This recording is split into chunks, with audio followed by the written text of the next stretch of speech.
Selamat pagi, saya akan membacakan kitab Mazmur pasal yang pertama. Jalan orang benar dan jalan orang fasik. Berbahagialah orang yang tidak berjalan menurut nasihat orang fasik, yang tidak berdiri di jalan orang berdosa, dan yang tidak duduk dalam kumpulan pencemooh, tetapi yang kesukaannya ialah Taurat Tuhan, dan yang merenungkan Taurat itu siang dan malam. Ia seperti pohon yang ditanam di tepi aliran air, yang menghasilkan buahnya pada musimnya, dan yang tidak layu daunnya, apa saja yang diperbuatnya berhasil.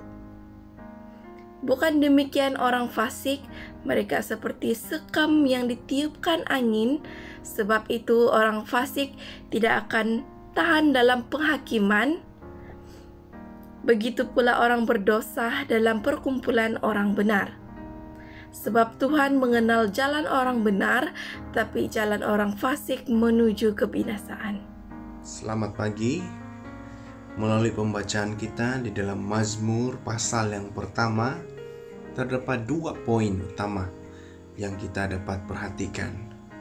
Yang pertama adalah kita dapat perhatikan jalan orang yang benar. Dan poin yang kedua adalah kita dapat belajar bagaimana menghindari jalan orang yang fasik. Bagi jalan orang yang benar ini, di dalam Mazmur pasal yang pertama ini diberitahu bahwa ianya sama seperti pohon yang ditanam di tepi aliran air. Kenapa ditanam di sana? Supaya daunnya tidak layu, malah apa saja yang dia lakukan akan mendapat buah ataupun keberhasilan. Apabila kalau kita lihat dari sisi jalan orang yang fasik, ia disamakan seperti sekam dan yang mudah ditiup angin dan hilang begitu saja. Dan melalui pasal yang pertama ini juga kita tahu bahwa orang yang benar itu di dalam ayat yang kedua dikatakan suka akan Taurat Tuhan, suka akan Taurat Tuhan, dan dia akan merenungkan Taurat Tuhan itu pada waktu siang dan malam.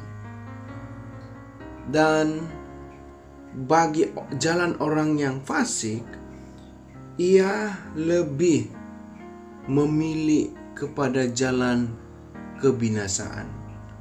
Jadi saudara-saudari yang dikasihi dalam Yesus Kristus, melalui pembacaan kita dalam Mazmur pasal yang pertama, kita mengetahui bahwa ada 2 orang yang berada di dunia pada saat ini, yang mau mengenal Tuhan, yang mau mencari Tuhan, dan yang tidak mau mencari Tuhan ataupun yang tidak mengambil berat tentang kemuliaan nama Tuhan.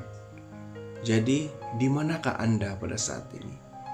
Saya berharap kita berada di kedudukan yang tepat, yaitu di dalam orang yang benar. Terima kasih semua. Biarlah perenungan melalui Mazmur yang pasal yang pertama ini dapat memberi satu lagi berkat kepada kita sementara kita melakukan aktivitas kita sepanjang pada hari ini. Selamat pagi, Tuhan memberkati.